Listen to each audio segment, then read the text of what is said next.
नमस्कार, स्वागत है आपका कमोडिटी राउंडअप में। आपके साथ मैं हूं नेहा आनंद। शुरुआत करते हैं गोल्ड। जी हां, पिछले महीने सोना 34,000 रुपए के पास तक जाने के बाद अब तकरीबन 900 रुपए सस्ता हो गया। कल देर रात भारी भरकम गिरावट का ये शिकार बना और इसका दाम हमने आज घरेलू वायदा ट्रेड में 33,000 रुपए के नीचे आते देखा है।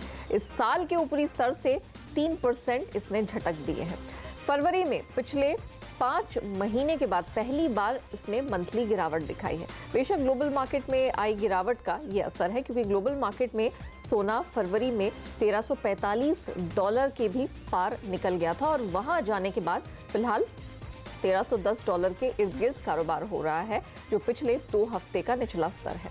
हमारे साथ CNBC TV 18 की कमोडिटी एडिटर मनीषा गुप्ता जुड़ चुकी है। मनीषा, समझाइए जरा दर्शकों को कि ये इतना प्रेशर, इतनी गिरावट सोने में आई कहां से? जी नेहा, सोने के यहाँ पर दोनों ही भाव देखने होंगे, क्योंकि अंतर्राष्ट्रीय बाजारों में अगर हम देखें तो अभी भी हम 1318 के बीच में यहाँ पर कारोबार करते हुए नजर आए हैं। जो पिछले हफ्ते का लो था वो 1318 था, वो क्लियरली टूटता हुआ नजर आया है और आई थिंक चार्ट्स पे अब 1304 के स्तर आपको देखने होंगे, वहां पर एक स्ट्रॉन्ग सपोर्ट नजर आता है।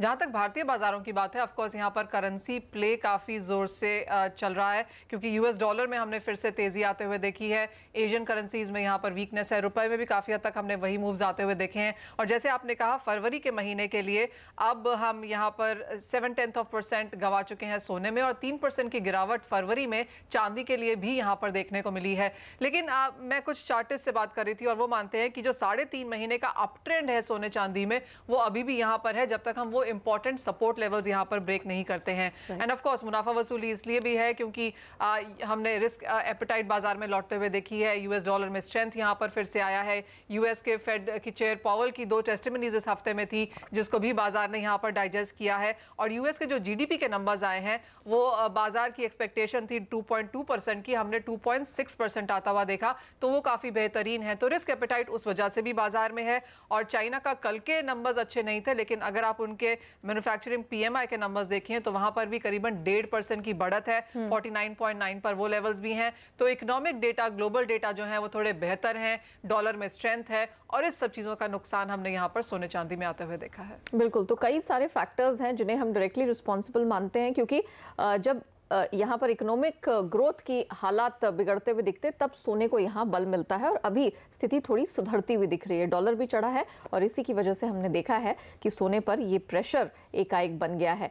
लेकिन चलिए, मनीषा तो हमारे साथ बनी रहेंगी, लेकिन अब डिमांड साइड कैसा दिखाई दे रहा है? सोना जो इतना सस्ता हुआ है, क्या अब मांग निकल कर आएगी? इस पर विस्तार से बात करने के लिए हमारे साथ लाला जुगल किशोर ज्वेलर्स की डायरेक्टर तान्या रस्तोगी, वामन हरी पेठे ज्वेलर्स के डायरेक्टर आदित्य पेठे और कार्वी स्टॉक ब्रोकिंग के रिसर्च हेड रवि सिंह भी जुड़ चुके हैं। आप सबका स्वागत है। तान्या, सबसे पहले मैं आपसे जानना चाहूंगी, लोग इंतजार करते हैं कि सोना सस्ता हो, एक तरफा चाल हमने इसमें देखी। सोना की शुरुआत बड़ी चमचमाती हुई और फिर 34,000 के भी पार हमने इसे निकलते हुए देखा।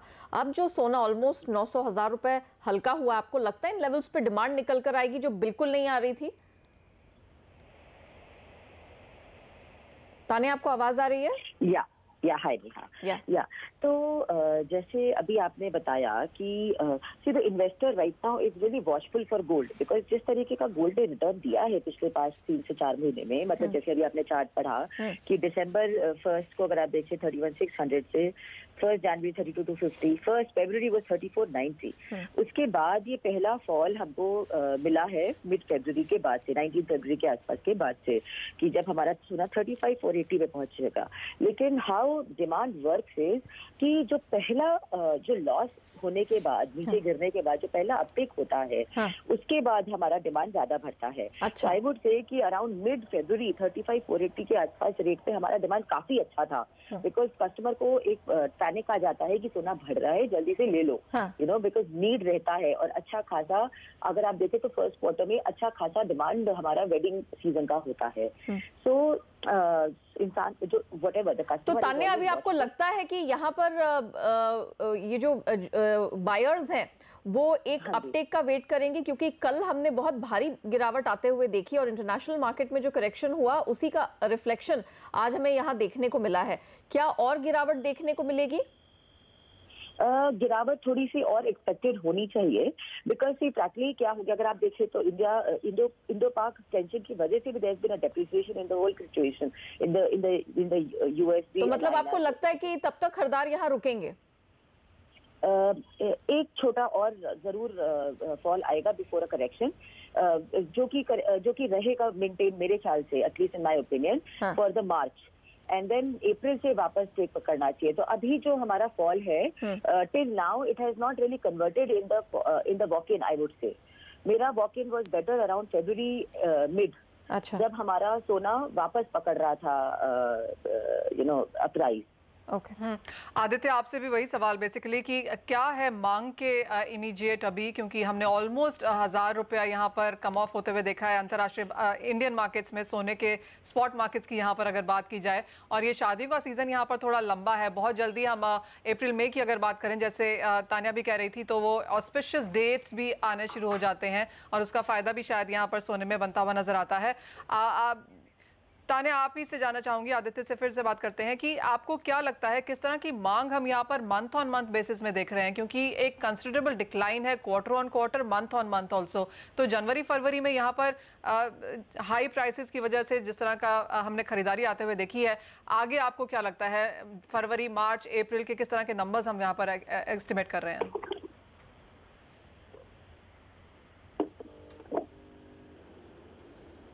तानिया, आपको आवाज आ रही है? sorry, I'm sorry, I thought you were talking to Ashish. Again, please. जी तानिया, मैं ये जानना चाह रही थी कि ज्वेलरी की डिमांड के नंबर्स कुछ हैं क्या आपके पास जिनके थ्रू हम काम कर रहे हैं अभी, month on month, quarter on quarter, क्या नंबर्स हैं यहाँ पर एग्जैक्ट? So जैसे मैंने बताया कि December, February, November was a low doing month for gold rate. उसके बाद से जो दिसंबर मिड से हमारा रैली शुरू हुआ है, इट हैज रियली मतलब अच्छा हुआ है। उससे हमारा लास्ट 2 मंथ काफी पॉजिटिव रहा है गोल्ड। उसमें आई वुड से कि there has been an increase of, अगर आप इवन इंपोर्ट का उसमें भी देखें, स्टैटिस्टिक्स भी देखें, तो मेरे ख्याल से अराउंड 20% से बेटरमेंट हुआ है रफली गोल्ड के कंजम्पशन में। बट लास्ट वीक और सो, जबकि गोल्ड में काफी धीरे करके चेंजेस हैं, it has not stabilised yet, so that's why the mobility has decreased a little bit, I would say. Mobility थोड़ा रुक गया है। तानिया, ये भी माना जा रहा है कि यहाँ पर हॉलमार्किंग हम बहुत जल्द आता हुआ देखेंगे। ऑफ कोर्स कल एक मीटिंग भी थी यहाँ पर स्टेक होल्डर्स की कंज्यूमर मिनिस्ट्री के साथ। माना जा रहा है कि अब शायद बाजार को सिर्फ नोटिफिकेशन का इंतजार है। आपने क्या सुना है और क्या तैयारी है उसकी ज्वेलर्स के पास अभी? ये देखिए, हॉलमार्किंग जो नया गोल्ड पॉलिसी एक्सपेक्टेड था आपकी हमारे बजट में, we did not really get any of those changes, but हमारा दैट वाज एन इंटरिम। तो अराउंड मे हमारा गोल्ड पॉलिसी के लिए हमको ऐसे भी जो गोल्ड काउंसिल सुदेश प्रभु जी ने लॉन्च किया था, उसका मई टू जून में we are anyway supposed to start working. So there is a lot of formalities and these are necessities. ये हॉलमार्किंग वगैरह इंट्रोड्यूस होना ही है। ओनली थिंग इज कि right now the infrastructure does not support that decision so much. Okay, हमारे साथ Karvy stock broking के रवि सिंह भी जुड़ चुके हैं। रवि, आपसे मैं समझना चाहूंगी, इतनी जो स्टीप करेक्शन आई है, इसके बाद भी आपको लगता है कि डिप देखने को मिलेगा? क्योंकि जैसे तानिया भी कह रही थी कि डिमांड आने के लिए सबसे पहले इतनी स्टीप करेक्शन के बाद खरीदार ये देखना चाहेंगे कि वापस से यहाँ कीमतें संभलती हुई दिख रही हैं या फिर यहाँ से और स्टीप करेक्शन बाकी है। आपकी क्या रीडिंग है? देखिए, मैं यहाँ पर 2 तरीके की राय देना चाहूंगा। एक तो जो फिजिकल बायर है और एक जो वादा बाजार में ट्रेड करते हैं। फिलहाल पहले फिजिकल बायर की बात करें तो नेहा जी देखिए, जब रेट गिरते हैं तो लोगों को ये लगता है कि और करेक्शन देखने को मिलेगा, यहाँ पर और प्राइसेस डाउन हो जाएंगी। लेकिन मुझे लगता है कि 3% एक सफिशिएंट करेक्शन है, और जो लोग शादियों के लिए फिजिकल बाइंग करने के लिए वेट कर रहे थे, उनके लिए एक अच्छी अपॉर्चुनिटी, 100-200 रुपए की वोलेटिलिटी मिल सकती है, नीचे के प्राइसेस मिल सकते हैं, लेकिन मुझे लगता है कि उनको यहाँ पर एक अच्छी अपॉर्चुनिटी है बाय के लिए। दूसरी तरफ फंड हाउसेस की अब एक बार बात करें, $1310 और यहाँ पर रिस्क रिवॉर्ड रेशियो अगर ईयर के हिसाब से सोचिए तो $1280 का वेरी स्ट्रॉन्ग सपोर्ट, बहुत ही स्ट्रॉन्ग सपोर्ट आपको देखने को मिल रहा है। फंडामेंटली भी अगर देखें तो ज्यादातर सेंट्रल बैंक की 1280 और 1310 के बीच में बाइंग आपको देखने को मिलेगा। ETF होल्डिंग बढ़ती हुई नजर आएगी। तो ओवरऑल ये सेंटीमेंट शायद गोल्ड को इतने प्राइसेस डाउन साइड इंटरनेशनली नहीं देखने को मिलेंगे। और अब भारतीय बाजारों में जिस तरीके की करेंसी की वोलेटिलिटी है, ये तो क्लियर है कि 70 के पास एक एवरेज प्राइस INR का सेटल होता हुआ नजर आ रहा है और रेंज जो है वो 70 से 72 के बीच में होगी। तो यहां से पुल बैक आने के ज्यादा चांसेस हैं, करेक्शन छोटा होगा लेकिन रैली बड़ी होगी। तान्या, एक आखिरी सवाल, आपकी तैयारी इस साल कैसी है? क्योंकि कई एक्सपर्ट से हमने यहाँ पर लगातार बात की है, अप ट्रेंड की ही बात हो रही है, साल के अंत तक 37,000-38,000 हजार के लेवल की बात हो रही है। क्या आप एज अ ज्वेलर तैयार हैं? मोबिलिटी आपने कहा कि बहुत ऊपर नीचे होती है, कीमतें अगर एक तरफा चाल दिखाती हैं, कैसी तैयारी है इस बार? नहीं, जैसे कहा, बिल्कुल ठीक बोला कि करेक्शन छोटा होगा लेकिन रैली बड़ी होगी, and that is what is expected also. अगर आप देखें, एक चीज और हम इग्नोर नहीं कर सकते, India was on the verge of a war, and historically पर अगर आप नोटिस करें तो हमेशा the hint of a war, the threat of a war is even bigger reason to for mobility than the actual war. तो हमारा expectation बहुत high था भी, and this is also supported by the geopolitical tensions right now for the investment purposes. तो हमारा तैयारी काफी बड़ा है, हम एक्सपेक्ट कर रहे हैं काफी अच्छा April on coming, the rate should also support us. जी, एक रवि से भी मेरा फाइनल सवाल यहाँ पर है। रवि, ऑफ कोर्स हम यहाँ पर नियर टर्म की बात कर रहे हैं और लॉन्गर टर्म में काफ़ी ब्रॉडर रेंज है यहाँ पर, जहाँ पर $1350-1400 पर आउंस के भी यहाँ पर लेवल्स हमने इस साल में बनते हुए देखे हैं। ऑफ कोर्स जैसे नेहा ने भी कहा, 37-38 जैसे लेवल्स हम भारतीय बाजारों में भी यहाँ पर सुनते हैं।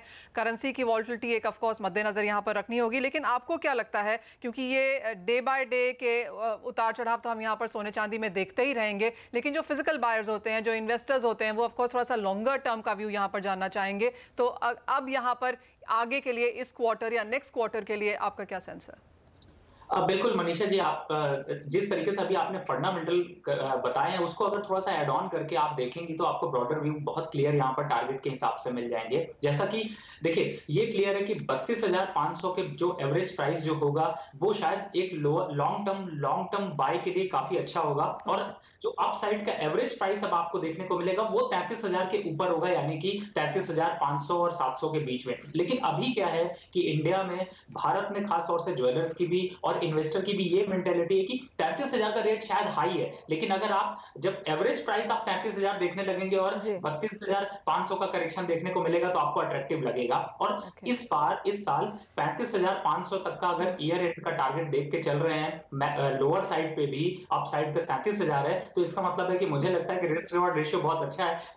बाय की पोजीशन अगर आप बनाते हैं, लॉन्ग टर्म स्टॉप लॉस आप 31,800-900 का रख सकते हैं फिजिकल बाइंग के हिसाब से, लेकिन टारगेट आपको 34,000 तक के फिर से देखने को मिलेंगे। वेरी वेल, चलिए इसी नोट पर तान्या और मनीषा, आप दोनों से लेंगे इजाजत और आगे बढ़ते हैं। रवि हमारे साथ बने हुए हैं, कच्चे तेल पे फोकस है। सोना जहां पर बिल्कुल अपनी मजबूती गंवाता हुआ दिखा है, इसके ठीक विपरीत कच्चे तेल में तेजी दिखी है। यहाँ पर स्ट्रेंथ है घरेलू बाजार में, जो कि अंतर्राष्ट्रीय बाजार की तर्ज पर आई है। पिछले एक महीने में कच्चा तेल 8% महंगा हो चुका है, 4100 का लेवल के पास यहाँ पर ट्रेड हो रहा है, 1% की मजबूती है। रवि बताइए, ऑलरेडी फरवरी में पिछले महीने कच्चा तेल 8% चढ़ चुका है, इसके बाद थोड़ा कूल ऑफ दिख रहा है या तेजी की गुंजाइश अभी भी बनी हुई है? देखिए, मुझे तो लग रहा है कि नेहा जी, जल्द ही आपको नाइमेक्स क्रूड जो है वो अगर $58 के ऊपर सस्टेन कर जाता है तो $60 और यहाँ पर वापस से अगर इस समय ब्रेंट क्रूड देखे तो वो आपको $70 के पास नजर आ सकता है। अब भारतीय बाजारों में कन्वर्ट करें तो मैं आज उम्मीद कर रहा था, मैंने इसलिए थोड़े लोअर लेवल बाय दिए थे कि मिलते हैं तो अच्छे हैं, तो लेकिन अभी फिलहाल 4150 और 4180, यानी कि आज का वीकेंड एंजॉय करना है तो आपको क्रूड ऑयल बाय करके चलना पड़ेगा। आपको ट्यूसडे मार्केट ओपन होगा तो फायदा ज्यादा अच्छा मिल सकता है। ओके, हैविंग सेड सो, रुपए में फिर तो प्रेशर बढ़ेगा, रुपए में क्या रणनीति होगी? रुपए के लिए देखें तो भारत की जो जीडीपी नंबर्स आए हैं वो जरूर, ये यूएस की जीडीपी नंबर से एक इंपैक्ट जरूर आया है, लेकिन इस समय देखें तो भारत के जो जीडीपी नंबर आए वो थोड़े से बहुत अच्छे नहीं है, तो रुपये को थोड़ा सा यहाँ पर डिस्ट्रैक्शन देखने को मिलेगा, थोड़ा सा वीकनेस और बढ़ सकती है। एक बार $71.35 तक के लेवल देखने को मिल सकते हैं, तो करंट लेवल अपॉर्चुनिटी है, चूंकि आगे मार्केट बंद है मंडे को भी, तो यहाँ पर आप ट्यूसडे के लिए अगर पोजीशन बना रहे हैं तो रुपये में भी बाय करके चलना चाहिए। ओके, तो कच्चा तेल और रुपया बाय करके चलने की सलाह आ रही है। मेटल्स पे फोकस करेंगे, खासी उठापटक है, एक लेड को छोड़ दे जो कि 0.5% ऊपर है, निकल भी कुछ स्ट्रेंथ दिखा रहा है, अदरवाइज एक बहुत छोटे दायरे का ट्रेड दिख रहा है। कॉपर फ्लैट है लेकिन 465 के करीब, एल्यूमिनियम 150 के पास है और 198 के पास एक छोटे दायरे में जिंक में ट्रेड हो रहा है। बताइए रवि, मेटल्स में क्या रणनीति अपनाई जाए? फिलहाल तो ज्यादातर जैसे आपने बताया इसमें लेड को छोड़ करके ज्यादातर में आज आप सेलिंग की पोजीशन रखिए, क्योंकि एक अच्छा मुनाफा देखने को मिल सकता है। शॉर्ट टर्म में एक प्रॉफिट बुकिंग यहाँ पर बढ़ सकती है। कॉपर की पर्टिकुलर बात करिए तो मुझे लगता है कि 465 का लेवल, 464-50 का लेवल एक सेल करने के लिए अच्छा है। 460 तक के लेवल आपको देखने को मिल सकते हैं। जिंक यहाँ पर ज्यादा ओवर प्राइस दिख रहा है 200 के पास। मुझे लगता है कि 200 के स्टॉप लॉस से यहाँ पर सेल करके चलना चाहिए। आपको 196 का लेवल आपको थोड़े से ज्यादा दिनों, यानी कि नेक्स्ट वीक फ्राइडे तक में आपको 196-95 तक के लेवल देखने को मिल सकते हैं। तो ओवरऑल आज प्रॉफिट बुकिंग सेकंड हाफ में ज्यादा बढ़ सकती है। ओके, ये तो मेटल्स पे आपने वीकेंड की रणनीति समझाई, लेकिन एग्री कमोडिटी मार्केट पर जरा नजर डालिए रवि, और बताइए कि यहाँ कहाँ कमाई हो सकती है। सीपीओ मेरे चार्ट पर फिलहाल देख रही हूँ 0.5% ऊपर है। देखिए, क्रूड ऑयल का एक इम्पैक्ट तो जरूर होता है सीपीओ पे। तो अभी फिलहाल जो तेजी है वो थोड़ी सी बढ़ सकती है, जो अभी आपको 1% दिख रही है 1.5% तक जाती हुई नजर आ सकती है। तो मुझे लगता है कि यहाँ से लोअर लेवल बाइंग भी थोड़ी सी रुपये की वीकनेस का एक फायदा देखने को मिलेगा। तो अपसाइड में यहाँ पे अभी थोड़ा सा टारगेट बढ़ सकते हैं। ओके, और कौन सी एग्री कमोडिटीज पे नजर है? ग्वार में देख रही हूँ थोड़ा स्ट्रेंथ यहाँ पर दिखा रहा है। मस्टर्ड कुछ फ्लैट है, लेकिन रिफाइंड सोया तेल और सोयाबीन में भी आधे % की मजबूती दिख रही है। देखिए, इसमें रिफाइंड सोया ऑयल की पहले बात कर ले या रिफाइंड यहाँ पर सोयाबीन की बात कर ले, तो मुझे लगता है कि थोड़ा सा यहाँ पर ये एक पुल बैक रैली है। रुपी का एक इम्पैक्ट है। ओवरऑल सेल की पोजीशन जानी चाहिए। लोअर साइड पे वापस से आपको एक डाउन करेक्शन देखने को मिलेगा। अगर मई के कॉन्ट्रैक्ट सोयाबीन में देखें तो 3680 तक के लेवल आपको फिर से देखने को मिल सकते हैं। और साथ ही सोया रिफाइंड जो भी आपको 760 रुपए, शायद थोड़ा सा फेस्टिवल की सीजन की वजह से बाइंग देखने को मिल रही, लेकिन 755 रुपए तक के लेवल आपको देखने को मिल सकते हैं। दूसरी तरफ जीरा है, या फिर आप टर्मरिक देख लीजिए, या फिर आप आरएम सीड देख लीजिए। तो ये सीजनल है, अभी इन सब की क्रॉप आने वाली है, तो इसका एक प्रेशर देखने को मिलेगा। तो ओवरऑल इनमें बाइंग करने से बचना चाहिए। लेकिन मसालों में आज हम जो देख रहे हैं, ठीक है, जीरा और कोरिएंडर में तो फिर भी कह सकते हैं कि कुछ बार्गेन बाइंग है। टेक्निकल लेवल्स पे कुछ बाइंग यहाँ पर देखने को मिल रही है। हल्दी में क्या रणनीति है?